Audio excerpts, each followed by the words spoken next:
चलो देखो, तो ये उच्चिष्ट और निम्निष्ट का एक क्वेश्चन ऐसा लेते हैं जिसमें उच्चिष्ट भी है निम्निष्ट भी है। दो ठो आप बताए थे। दो ठो बताए थे, पहला था लाग सपान एक्स, दूसरा ये sin x प्लस cos। अच्छा, अब देखो तीसरा सवाल, x के किस मान के लिए निम्नलिखित फलन। तीसरा सवाल देखो, x के किस मान के लिए निम्नलिखित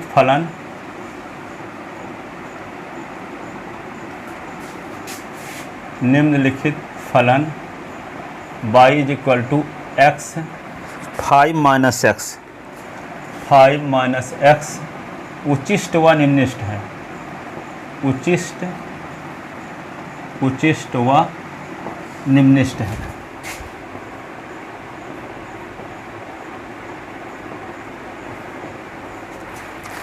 जिस साल एनसीईआरटी बुक लगने लगी थी तो उस साल यही वाला क्वेश्चन आया था, पहले साल।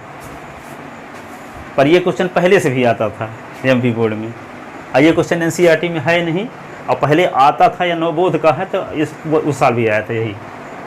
और फिर तो सर्किल वाला आया था, समाकलन के अनुप्रयोग में x square plus y square का संपूर्ण क्षेत्रफल ज्ञात कीजिए। इसमें इतना कठिन क्वेश्चन बताए थे 15 दिन तक, पर आया था सबसे पहला क्वेश्चन सिंपल। कुछ लड़के छोड़ के गए थे कि हम समाकलन के गुणधर्म वाला पढ़ लेंगे, क्षेत्रफल वाला छोड़ देंगे, जबकि क्षेत्रफल वाला 8 क्वेश्चन भर पढ़ लिए होते तो परीक्षा में आ जाता। हाँ, तो 2 में से 1 आ जाता, कभी निश्चित का समाकलन गुणधर्म और अथवा में रहता था क्षेत्रफल वाला। तो कुछ स्टूडेंट क्या किए, क्षेत्रफल वाला छोड़ दिए, जबकि पहला भर क्वेश्चन पढ़ लिए होते तो परीक्षा में आ गया होता। यही वाला आया था सबसे आसान। अगर उसको पढ़े होते तो ये ना आते क्लियर है। इस तरह होता है बहुत बार। हाँ, जिसको सब पढ़ के जाओगे तो लगेगा फालतू में पढ़े, इतना सिंपल क्वेश्चन आ गया। मैं गया था केमिस्ट्री का ट्यूशन पढ़ने, कल वाला सब मेरे से बनता था, मेरे से नहीं पूछे। जिस दिन नहीं बनता तो सर भी पता नहीं कैसे जान जाते हैं, उनसे पूछ देते हैं, फंस जाते हैं। चलो दियो, लिखो, दिया है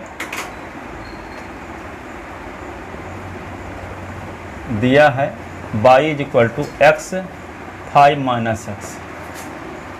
तो सबसे पहले क्या करेंगे, d y upon d x, s के सापेक्ष अवकलन करने पर, तो डी अपान डी एक्स ये क्या होगा 5x माइनस एक्स स्क्वायर, कोष्टक खोल दिए, तो d y upon d x, तो डी अपान डी एक्स ये 5x और D upon d x x square, तो d y upon d x 5 और एक्स का डिफरेंशियल 1 और एक्स स्क्वायर का 2x, तो d y upon d x 5 minus 2x। Again differentiating with respect to x, तो d two y upon d s 2 d upon d x 5 minus 2x, तो d two y upon d s 2, तो D upon d S ये 5, D upon d S ये 2x, तो d two y upon d s 2 ये होगा 0 और 2s का 2, तो d two y upon d s 2 is equal to minus 2। उच्चिष्ट व निम्निष्ट के लिए, उच्चिष्ट व निम्निष्ट के लिए, उच्चिष्ट व निम्निष्ट के लिए D y upon d s बराबर 0 रखने पर, 0 रखने पर, तो 0 बराबर 5 माइनस 2x, 2s बराबर 5, s is equal to 5/2, s बराबर 5/2 at s is equal to 5/2, तो s बराबर 5/2 पर निकालो, 5/2 पर d two y upon d s 2 बराबर -2, क्योंकि वैल्यू एस में, इसमें तो वैल्यू एस पर डिपेंड करती नहीं है ना, तो -2 रहेगा, तो यहाँ निगेटिव वैल्यू आ गई कि नहीं। इसका मतलब s बराबर 5/2 पर क्या होगा, उच्चिष्ट होगा। s बराबर 5/2 पर क्या होगा, जिसका अर्थ है, जिसका अर्थ है x बराबर 5/2 पर दिया गया फलन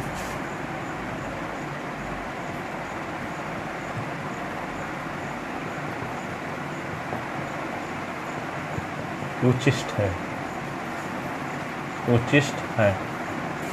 उचिष्ट मान के लिए s बराबर 5/2 दिए गए फलन में रखने पर, उचिष्ट मान के लिए x बराबर 5/2 दिए गए फलन में रखने पर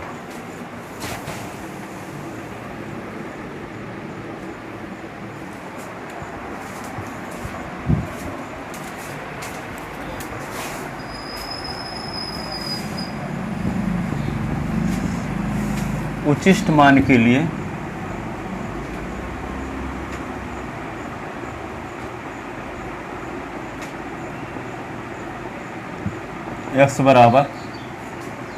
x बराबर 5/2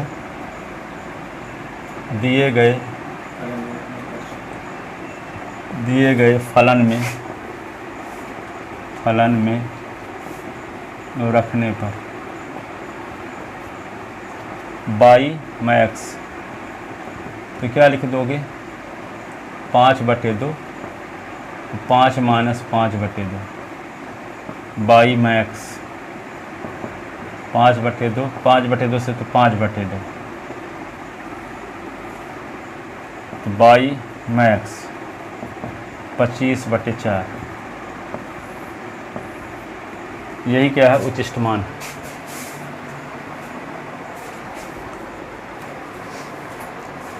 लिख ले।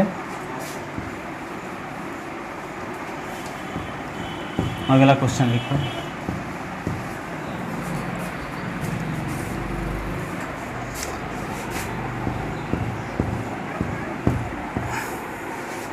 निम्नलिखित फलन, एक क्वेश्चन और लिखो। निम्नलिखित फलन का फलन y is equal to s³ minus 6x² s³ minus 6x² plus 9s plus 7 का उचिष्ट व निम्नलिखित मान ज्ञात कीजिए। का उचिष्ट व निम्नलिखित मान ज्ञात कीजिए। उचिष्ट व निम्नलिखित मान ज्ञात कीजिए। तो क्या करेंगे, इसके बाद हम भी फर्स्ट चैप्टर पढ़ाएंगे। ये 6 चैप्टर कंप्लीट होने के बाद फर्स्ट पढ़ाएंगे, ताकि क्वार्टरली में सब क्वेश्चन बन जाए। ठीक है, एक ही भाग से आता है पूरा हैं? एक भाग से पूरा आता है। हाँ, एक ही भाग से आएगा, 4 और तक 4-5 तक ज़्यादा से ज़्यादा। s³ minus 6x² plus 9x plus 7। ये 6 चैप्टर में कितना समय लगेगा सर? 6 चैप्टर में हो गया, लगेगा 10-15 दिन। क्वेश्चन सब चैप्टर में तो 3-4 दिन सिर्फ लगा है, 5 दिन। तो उनकी ही बात दूसरी है, तो उनका टाइम पास है। तो इसे तो उचिष्ट निम्नलिखित बता दिए थे, क्वेश्चन ये था, वही बता देते, विशेष टाइप वाला हो गया, खत्म। उनसे क्या मतलब, हम तो जितने में दूसरा चैप्टर चलने लगा। हाँ, तो हो गया उनका। स्कूल में तो हम भी पढ़ाते थे, ऐसे ना पढ़ाते। स्कूल में क्यों जवाबदारी देते कि सब क्वेश्चन आए, घर में अपने से लगाओ।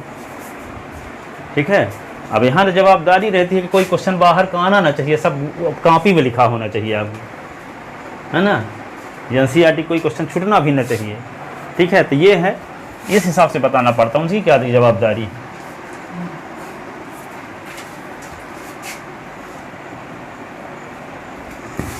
S के सापेक्ष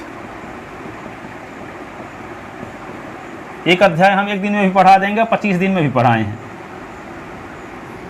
ठीक है, तो हम आपको 25 दिन वाला पढ़ाएंगे, 1 दिन वाला नहीं पढ़ाएंगे, क्योंकि एक अध्याय जब तक पढ़ोगे तब तक काम आएगा, PhD तक। S के सापेक्ष अवकलन करने पर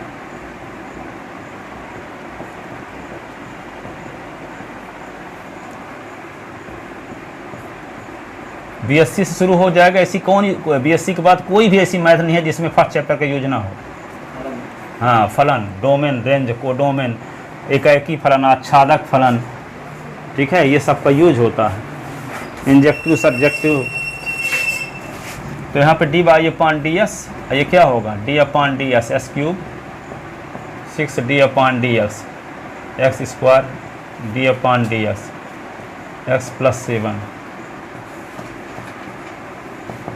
3x स्क्वायर 6, 9 इंटू 1 प्लस 7 का 0 हो जाएगा इसका, d y upon d s 3x square 6 दूनी 12x प्लस 9।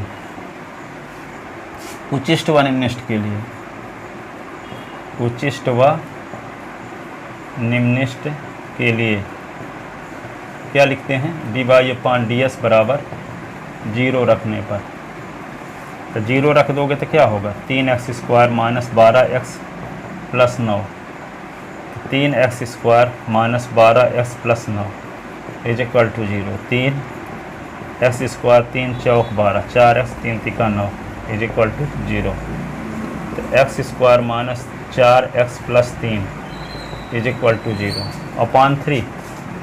ठीक है, तो इसको क्या लिख सकते हो, एक्स स्क्वायर, इसका गुणनखंड करोगे तो माइनस 3s माइनस एक्स और प्लस 3 इज इक्वल टू 0।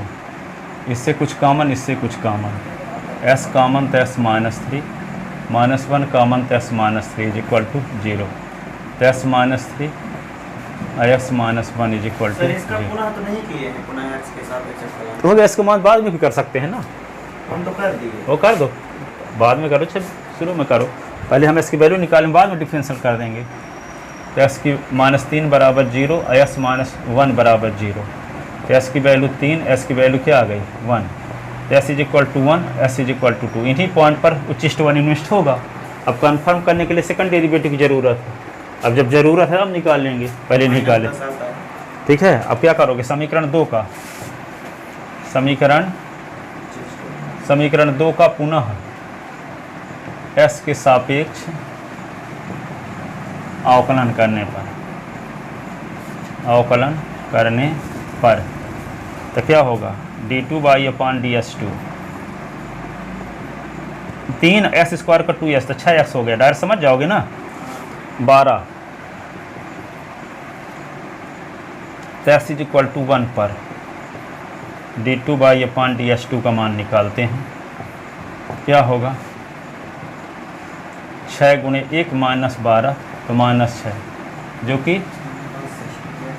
कि ऋणात्मक है। ठीक है, क्या है, ऋणात्मक है। इसका मतलब क्या हुआ, s बराबर 1 पर उचिष्ट होगा, x बराबर 1 पर क्या होगा, उचिष्ट होगा।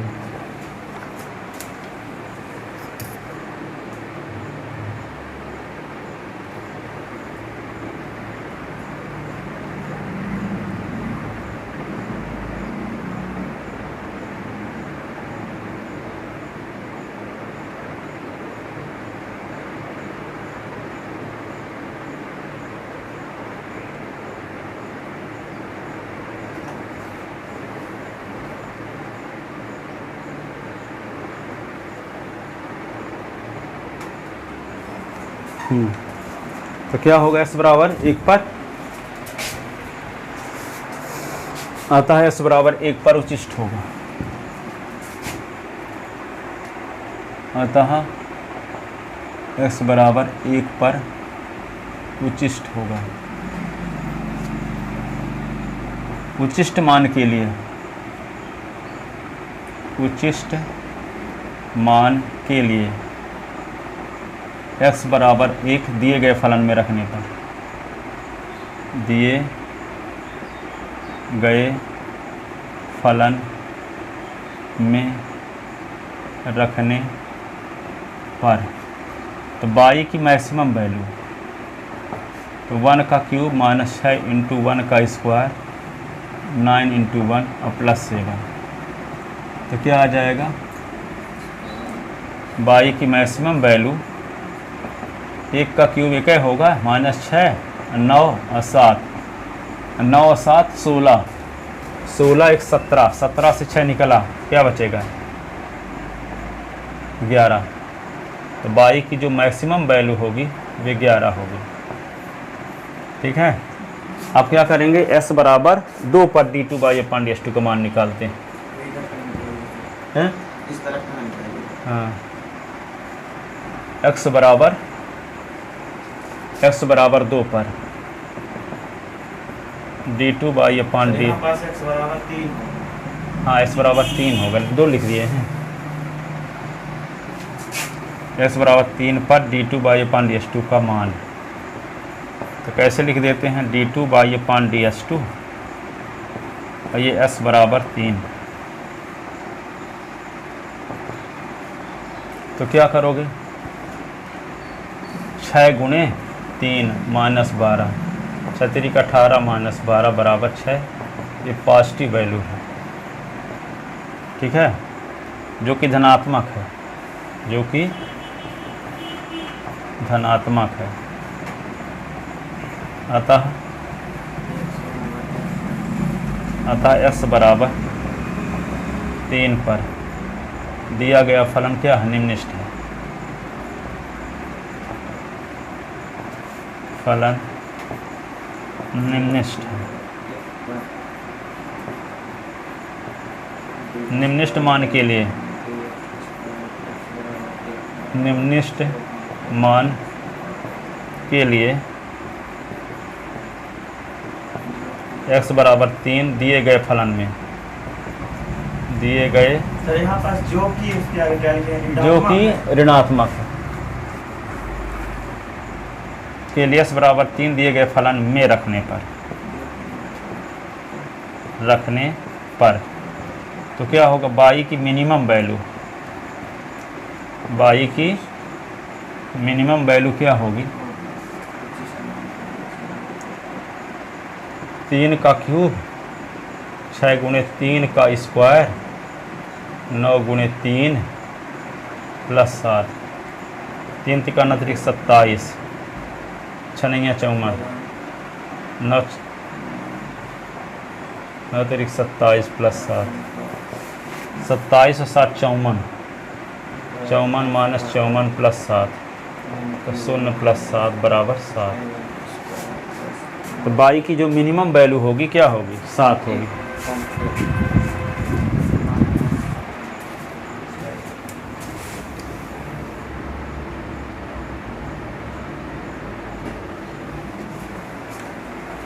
y की मिनिमम वैल्यू क्या आ गई, 7। y का मिनिमम निम्नलिखित मान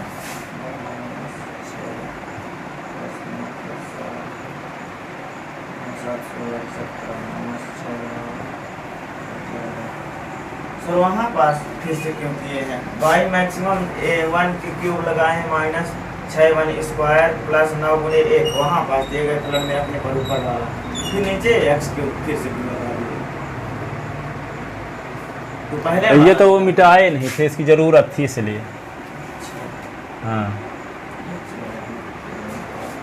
क्योंकि यहाँ भी ज़रूरत थी ना मिनिमम वैल्यू निकालने के लिए, तो फलन मिटा देते तो दिक्कत जाती।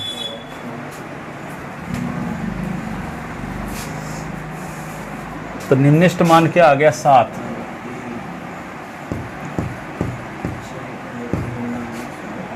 y का निम्नलिखित मान क्या आ गया, 7, और y का उच्चिष्ट मान क्या हो गया, 11।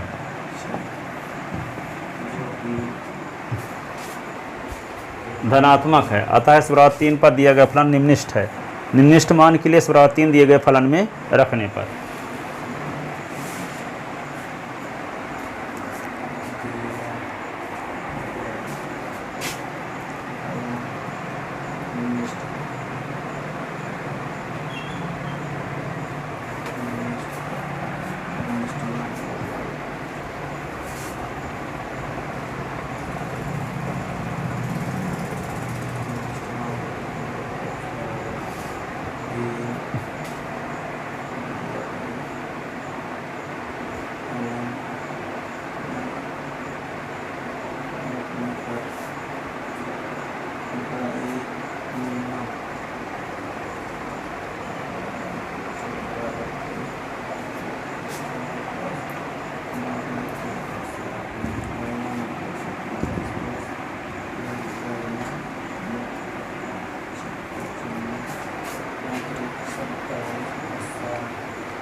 एक और क्वेश्चन देखो, दिखाइए कि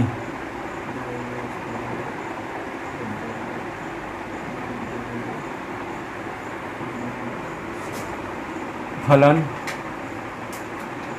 y is equal to s की पावर 5 माइनस 5s की power 4 plus 5s cube minus 1 x बराबर 1 पर उचिष्ट है,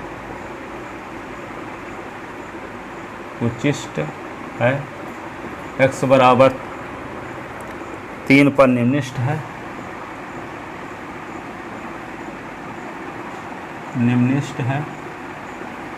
तथा x बराबर 0 पर न तो उचिष्ट है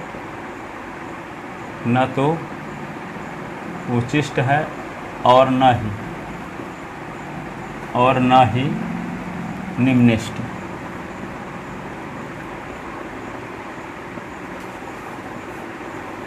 ठीक है, दिखाइए कि ये फलन s बराबर 1 पर उचिष्ट है, s बराबर 3 पर क्या है, निम्निष्ठ है, s बराबर 0 पर न तो उचिष्ट है और न ही निम्निष्ठ है। इसका मतलब क्या होगा कि s बराबर जब 0 रख दोगे d2/ds2 का तो शून्य आ जाएगा। जब शून्य आ जाएगा तब उचिष्ट और निम्निष्ठ के विषय में कुछ नहीं कह सकते, तो क्या निकालना पड़ेगा, d3/ds3 निकालना पड़ेगा। और d3/ds3 का मान s बराबर 0 पर शून्य के बराबर जब नहीं रहेगा तब कहेंगे कि s बराबर 0 पर ना तो उचिष्ट है और ना ही निम्निष्ठ है। ठीक है ना। तो क्या करना होगा, सबसे पहले दिया गया फलन है उसका इसके सापेक्ष अवकलन। तो देखो यहाँ पे दिया है y is equal to s की पावर 5 माइनस 5s की पावर 4 5s क्यूब माइनस 1। तो dy/ds बराबर क्या होगा, 5s की पावर 4 5 जोग 20s क्यूब 5 नहीं 15x स्क्वायर। 1 का अवकलन तो शून्य हो गया कि नहीं, दोबारा करोगे तो d2/ds2 ये हो जाएगा क्या, 5 चौक 20s क्यूब 20 त्याई 60x स्क्वायर 15 दूना 30x, यही ना। और d3/ds3 दोबारा कर दोगे तो क्या आएगा, 20 त्याई 60x स्क्वायर 60 दूना 120x है, ये होगा 20। उचिष्ट व निम्निष्ठ के लिए क्या करेंगे, d/ds को शून्य करते हैं पहले। ठीक है, उचिष्ट व निम्निष्ठ के लिए, उचिष्ट व निम्निष्ठ के लिए dy/ds बराबर शून्य रखने पर, dy/ds को शून्य रख दो तो क्या आएगा, 0 बराबर 5s की power 4 minus 20x cube plus 15x square. ऐसे इससे हम क्या कॉमन ले सकते हैं, 5x स्क्वायर कॉमन ले सकते हैं। तो 0 बराबर 5x स्क्वायर कॉमन ले लिए तो क्या बचा, x स्क्वायर 5 चौक 20 4x 5 ताई 15 ऐसे। ठीक है, इतना लिख लिए। सर वहाँ पास 20x क्यों लिखे हैं, 30x होगा। कहाँ पे, वहाँ पे जब ऊपर जो स्क्वायर x स्क्वायर है तो जब इधर आएगा तो 15 दूना 30 है ना हो जाएगा। हाँ वो तो 15 दूना 30 है, x होगा, तो गलत कर दिए हैं, तो 30 होगा, तो यहाँ 30 हो जाएगा। ठीक है,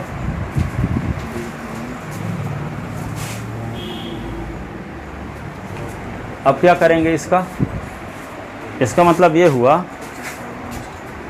5x स्क्वायर इधर लिख लिए, और ये क्या होगा, x square 4s minus 3s minus x और प्लस 3 इज इक्वल टू 0। इसका मतलब ये हुआ 5x स्क्वायर, इसका गुणनखंड करेंगे तो s कॉमन तो s माइनस 3 माइनस 1 कॉमन तो s minus 3 is equal to 0। अब ये क्या होगा, 5x स्क्वायर और इधर क्या होगा, एक s माइनस 3 फिर से कॉमन और फिर s minus 1 is equal to 0। इसका मतलब क्या हुआ, 5x स्क्वायर बराबर 0 या s माइनस 3 बराबर 0 या s माइनस 1 बराबर 0। तो x स्क्वायर बराबर 0/5 या s बराबर 3 या s बराबर 1। तो s स्क्वायर बराबर 0 s बराबर 1 s बराबर 3। इसी को क्या लिख सकते हैं, s बराबर 0, वर्गमूल लेंगे दोनों पक्षों का, या s बराबर 1 या x बराबर 3, 3 वैल्यू मिल गई। अब देखो तीनों वैल्यू पर व्याख्या करना है, तो क्या करते हैं, पहले s = 1 पर देखते हैं। तो s = 1 पर d2//ds2 का मान, तो यहाँ पे d2//ds2 जो निकाले हो उसमें s के स्थान पे क्या रखना है, 1, तो ये d2//ds2 है। तो क्या लिख देंगे, 20 गुणे 1 का क्यूब, 60 गुणे 1 का स्क्वायर, 30 गुणे 1, ये आएगा। तो d2//ds2 का मान s = 1 पर क्या आ रहा है, ये 20 रहेगा, ये 60 हो जाएगा, ये 30, तो 20 और 30 50 माइनस 60 बराबर -10, जो कि ऋणात्मक है, जो कि ऋणात्मक है। इसका मतलब क्या हुआ, s बराबर 1 पर, जिसका अर्थ है s बराबर 1 पर दिया गया फलन उचिष्ट है, दिया गया फलन उचिष्ट है, उचिष्ट है, ठीक है ना। अब x बराबर 3 कहाँ रखेंगे, d2//ds2 में, s बराबर 3 पर d2//ds2 का मान, x बराबर 3 पर d2//ds2 का मान, तो d2//ds2 का मान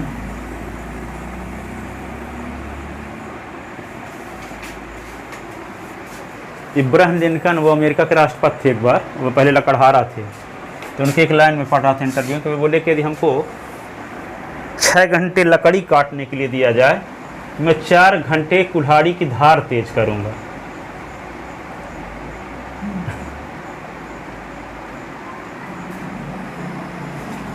तो ये है मैथ और फिजिक्स वाली सब्जेक्ट, धार तेज करते रहोगे तब बनेगी, नहीं तो पढ़ाने का मन नहीं करता, वो टाइम पास, मजबूरी बस आदमी पढ़ाना ही पड़ता है, क्योंकि नौकरी किए हैं। पढ़ाने का मन तब करता है जब आपको 1 घंटे पढ़ाने के लिए 1-2 घंटे यहाँ से तैयारी करके जाओ, तब पढ़ाने को हम मन करेगा, नहीं लगे कोई काम मिल जाता तो बल्कि क्लास में न जाना पड़े। इंटीग्रेशन डिफरेंशियल पढ़ा दोगे, पर जहाँ पढ़ के पढ़ाने वाले चैप्टर उनको टालते रहोगे। तो यहाँ पे d2//ds2 बराबर 3, तो क्या होगा, d2//ds2 की वैल्यू ये है, तो ये होगा 20 और 3 का क्यूब -60 और ये 3 का स्क्वायर और ये 30 गुणे 3, ठीक है।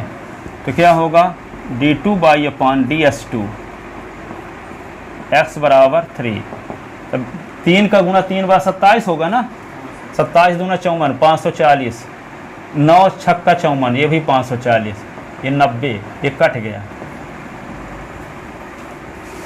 d2//ds2 तो क्या होगा 90, जो कि धनात्मक है, जो कि धनात्मक है, जिसका अर्थ है s बराबर 3 पर दिया गया फलन क्या है, निम्नलिखित है, जिसका अर्थ है x बराबर 3 पर दिया गया फलन निम्नलिखित है, निम्नलिखित है। यही तो सिद्ध करना था कि s बराबर 3 पर निम्नलिखित है, s बराबर 1 पर उचिष्ट है, ठीक है। उचिष्ट निम्नलिखित मान निकालना यहाँ नहीं है, ये भर दिखाना है कि s बराबर 3 पर d2//ds2 का मान धनात्मक आना दिखा दो, s बराबर 1 पर d2//ds2 का मान ऋणात्मक दिखा दो। अगर यहाँ पास x बराबर 1 मतलब दिखाइए कि फलन y बराबर x की पावर 5 माइनस 5 x की पावर 4 प्लस 5 x की पावर क्यूब -1, इसका अगर कह दिया उच्चिष्ट निम्नलिखित ज्ञात कीजिए, फिर उसी तरह ज्ञात करेंगे ना। हाँ, उच्चिष्ट, फिर लास्ट में ये लिखोगे भी उच्चिष्ट मान निम्नलिखित मान ज्ञात कीजिए, लिखा है ना। हाँ, तो फिर लिखते कि x इस पर तो उच्चिष्ट है, लेकिन उचिष्ट मान के लिए s बराबर 1 दिए गए फलन में रखने पर, निम्निष्ठ मान के लिए s बराबर 3 दिए गए फलन में रखने पर वो सिद्ध करने के लिए पर बोल रहा है कि s बराबर प्रमाणित करो कि s बराबर 1 पर उचिष्ट है, s बराबर 3 पर निम्निष्ठ है। इसका मतलब कि s बराबर 1 dy/s को शून्य करने से आता है और उसको सेकंड डेरिवेटिव में रखने से निगेटिव आता है, इतना दिखाना जरूरी है, ठीक है। और s बराबर 3 dy/ds को शून्य करने से s बराबर 3 भी आता है और सेकंड डेरिवेटिव का मान धनात्मक भी है s बराबर 3 पर। धनात्मक आना क्या दर्शाता है? धनात्मक आना ये दर्शाता है कि s बराबर 3 पर दिया गया फलन क्या है? निम्निष्ठ है, ठीक है। s बराबर 0 पर क्या दिखाओगे कि dy/s का मान शून्य आता है, और जब शून्य आएगा तो उचिष्ट व निम्निष्ठ के विषय में कुछ नहीं कह सकते। इसके लिए क्या करना पड़ेगा? पुनः इसके सापेक्ष अवकलन करना पड़ेगा। तो d3/, इसीलिए पहले से निकाल लिए थे, d3/s3 निकालना पड़ेगा। d3/s3 में s की वैल्यू 0 रखेंगे तो 0 रखने से 0 के बराबर नहीं आता, 0 रखने से 0 के बराबर नहीं आता थर्ड डेरिवेटिव की वैल्यू, तब कहेंगे s बराबर 0 पर ना तो उचिष्ट है और ना ही निम्निष्ठ है, ठीक है ना। 30 आ जाएगा तो 0 के बराबर नहीं रहेगा, निम्निष्ठ है। आप क्या लिखोगे? s बराबर, जब s बराबर 0, जब s बराबर 0 पर लिखो, s बराबर 0 पर d2/ds2 का मान, तो d2/ds2 का मान निकालते हैं किस बिंदु पर? s बराबर 0 पर। तो d2/ds2 है क्या? ये था ना 20 गुणे 0 का क्यूब, 60 गुणे 0 का स्क्वायर, 30 गुणे 0, तो क्या आ जाएगा? सब 0 कि नहीं। तो d2/ds2 का मान x बराबर 0 पर 0 आ रहा है, इसलिए s बराबर 0 पर उचिष्ट व निम्निष्ठ के विषय में, उचिष्ट व निम्निष्ठ के विषय में कुछ नहीं कह सकते, कुछ नहीं कह सकते। नथिंग अबाउट मैक्सिमा और मिनिमा एट s = 0। अब क्या लिखोगे? तो इसके लिए क्या करना पड़ेगा? तब x बराबर 0 d3/ds3 में रखना होगा।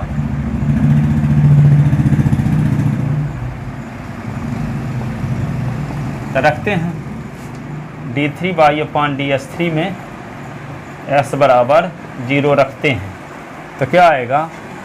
कहाँ लिखे थे ना, मिटा दिया है, यहाँ ये है। तो 60 गुणे 0 का स्क्वायर, 120 गुणे 0 प्लस 30, तो d3/ds3 का मान x बराबर 0 पर आ रहा है 30, जो कि 0 के इक्वल नहीं है। तो जब 0 के इक्वल नहीं है, जिसका अर्थ है x बराबर 0 पर दिया गया फलन ना तो उचिष्ट है और ना ही निम्निष्ठ है, ठीक है। तो d3/ds3 का मान x = 0 पर 30 आना, जो कि 0 के बराबर नहीं है, जिसका अर्थ है, इट मीन्स, जिसका अर्थ है x बराबर 0 पर दिया गया फलन ना तो उचिष्ट है, और ना ही निम्निष्ठ है, जिसका अर्थ है कि x बराबर 0 पर दिया गया फलन ना तो उचिष्ट है और ना ही निम्निष्ठ है, ठीक है।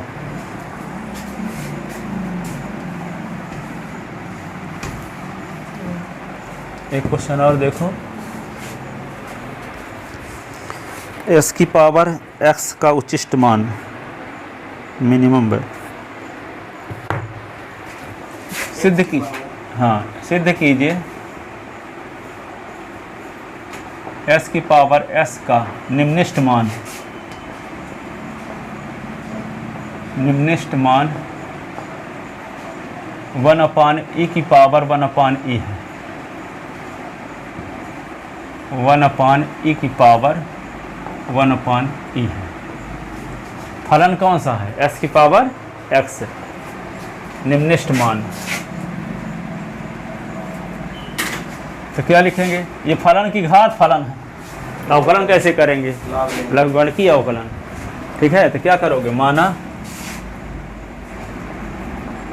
y is equal to x की पावर x। तो इस फलन दिया गया फलन है, तो क्या करना होगा? इसका निम्नलिखित मान ही दिखाना है, 1/e की पावर 1/e। इसका मतलब इसका डिफरेंशियल करो और dy/dy इसको शून्य करके इसकी वैल्यू निकालो, और एस की जो वैल्यू आएगी सेकंड डेरिवेटिव में रखो, सेकंड डेरिवेटिव का मान धनात्मक दिखाओ। धनात्मक सेकंड डेरिवेटिव का आना क्या शो करेगा कि जो dy/ds को 0 के इक्वल रखने से इसकी जो वैल्यू 1/e आएगी एस की, तो उस 1/e पर d2/ds2 का मान जब धनात्मक आ जाएगा तो इसका मतलब s बराबर 1/e पर दिया गया फलन क्या होगा? निम्नलिखित होगा। तो निम्नलिखित मान के लिए s के स्थान पे 1/e रख देंगे, तो 1/e की पावर 1/e आ जाएगा। तो पहले dy/ds को शून्य करो तो इसकी वैल्यू जो आएगी 1/e आएगी। ठीक है, और 1/e कहाँ रखोगे? सेकंड डेरिवेटिव में। सेकंड डेरिवेटिव रख के क्या दिखाओगे? उसका मान धनात्मक आ रहा है। धनात्मक आना क्या दर्शाएगा? s बराबर 1/e पर निम्नलिखित है, और निम्नलिखित मान के लिए s बराबर ये दिए गए फलन में रखने हैं। ठीक है, तो ये हो गया समीकरण नंबर 1। तो इसका अवकलन करने का तरीका तो जानते हो, फलन की घात फलन है, इसलिए टेकिंग लॉग, दोनों पक्षों का लॉग लेने पर, दोनों पक्षों का लॉग लेने पर, तो क्या होगा? लॉग y, तो क्या होगा? लॉग s की पावर s। तो log y is equal to क्या होगा? x log s। तो differentiating with respect to x, तो 1/y या dy/ds, x into d/ds log s और log s into d/ds x, तो 1/y dy/ds x 1/s log x, s का 1, s cut गया, 1/y dy/ds 1 plus log s। ठीक है, तो dy/ds, तो y ये क्या होगा? 1 प्लस log s, तो dy/ds y के स्थान पे s की power x 1 plus log s। ये इक्वेशन हो गया सेकंड, और ये होगा इक्वेशन थर्ड।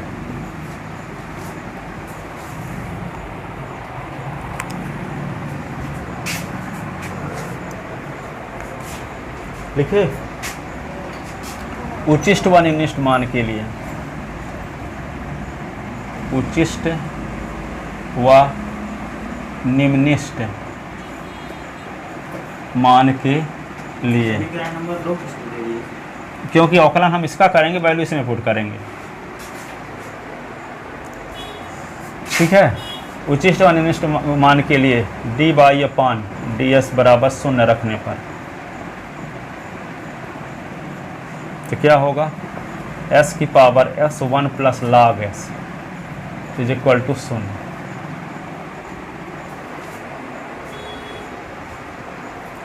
तो किसी भी संख्या की पावर 0 करने से क्या आता है? 1 आता है। तो ऐसी कोई संख्या नहीं है जिसके पावर लगाएं तो उसका मान 0 के बराबर आ जाए, क्योंकि तो कोई भी संख्या है इसका मान 0 भी रखोगे तो मान आता है। तो ये देखिए x की पावर s का मान 0 किसी हालत में आएगा ही नहीं। ठीक है, तो यहाँ पे क्या करोगे? s की power s is not equal to 0 implies 1 plus log s is equal to क्या होगा? 0। जब s की पावर s किसी हालत में 0 के इक्वल हो नहीं सकता था, दोनों का मल्टीप्लाई 0 तो कन्फर्म पता है। तो दो संख्याओं का मल्टीप्लाई 0 तभी होगा जब दो में से कोई एक 0 के इक्वल हो। तो जब s की पावर s 0 के इक्वल है नहीं, तो जो दूसरा फैक्टर है वो हर हाल में क्या होगा? 0 के इक्वल होगा। ठीक है, तो जब s की, तो क्या लिख दोगे? log s की वैल्यू क्या होगी? -1। ये 1 उधर चला गया तो -1। अब log x यहाँ जानते हो 1 किसका मान होता है? log of e to the base of e का, ये -1 लिखे रहो। ठीक है, अब इसको क्या लिख सकते हो? log s लिखा है तो इसका मतलब बेस e है ही। ठीक है, कुछ नहीं लिखा तो बेस e ही माना जाता है कि नहीं?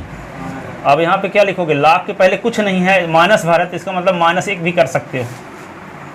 मानसिक कर सकते हो ना, मानस को मानसिक कर सकते हैं। अब लाग के पहले जो एक फार्मूला पढ़े हो, यन लाग यम जब रहता है तो क्या होता है, लाग यम की पावर यन। लाग के पहले जो होता है पावर में चला जाता है, तो ये -1 पावर में जाएगा तो क्या होगा, लाग ई की power -1 to the base of e. ठीक है, तो log of x to the base of e, ये क्या होगा, log of 1 upon e to the base of e. तो लाग हटा दो दोनों साइड का, लाग ऑफ एक्स है ना to the base of e, तो log of 1 upon e to the base of e. तो ये लाग ऑफ, ये ई को हटा दो तो क्या बचेगा, एस बराबर 1 अपॉन ई। तो s is equal to 1 upon e पर उचिष्ट व निविष्ट हो सकता है। अब चेक करने का क्या तरीका है, सेकंड डेरिवेटिव में एस बराबर 1 अपॉन ई रख के देखेंगे कि पॉजिटिव आता है कि निगेटिव। इसलिए क्या करेंगे, अब इसका फिर से डिफरेंशियल करेंगे, ये स्टेप को आगे बढ़ाएंगे, एक बार और डिफरेंशियल करेंगे। इसीलिए समीकरण 2 रखे हैं, क्योंकि यहाँ पे इसको रखते तो फिर बाद में y रखना पड़ता है, इसलिए पहले से रख दिए इसको समीकरण 2। तो पुनः समीकरण 2 का पुनः इसके सापेक्ष अवकलन करने पर समीकरण 2 का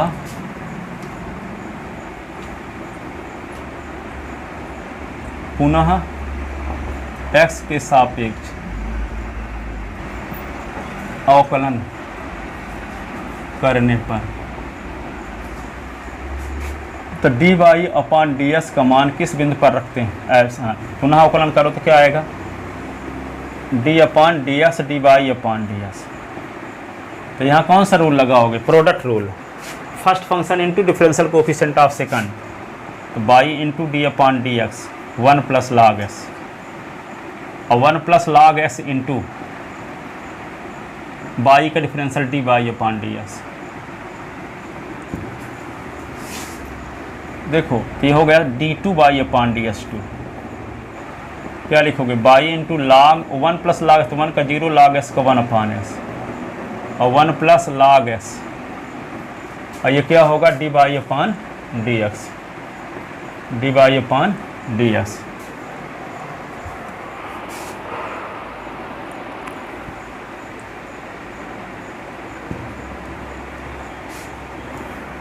तो d2 by upon d s 2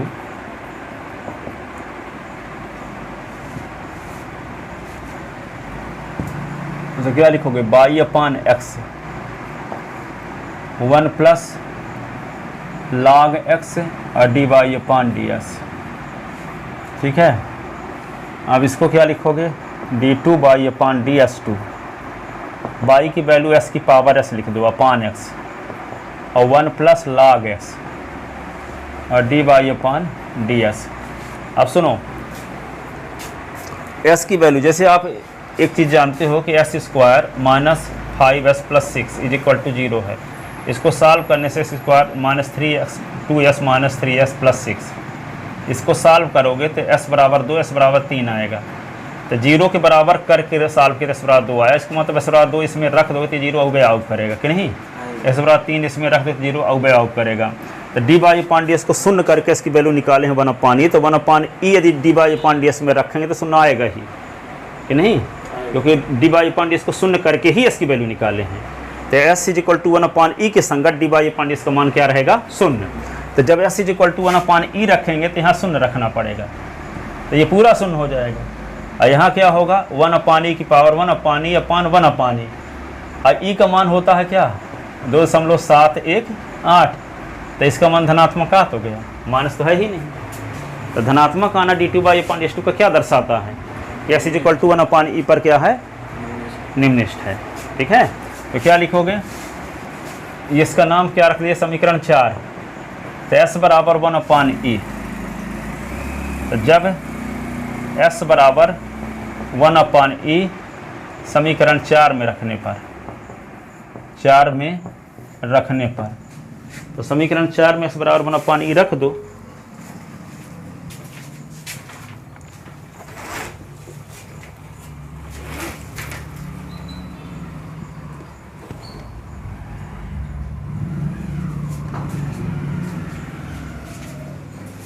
तो क्या आएगा, d2 बाई अपॉन ds2 का मान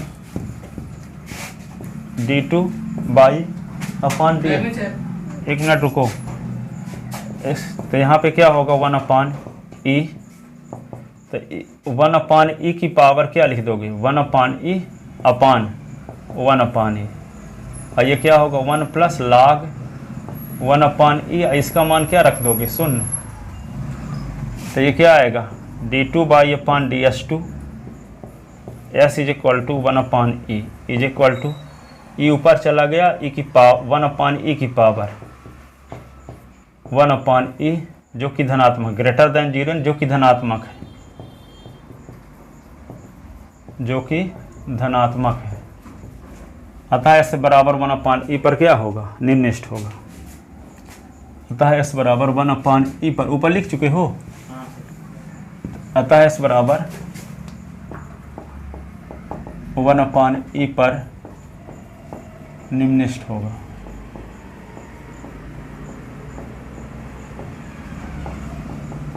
ठीक है, निम्नलिखित होगा। निम्नलिखित मान के लिए निम्नलिखित मान के लिए x बराबर 1/e दिए गए फलन में रखने पर, दिए गए फलन में रखने पर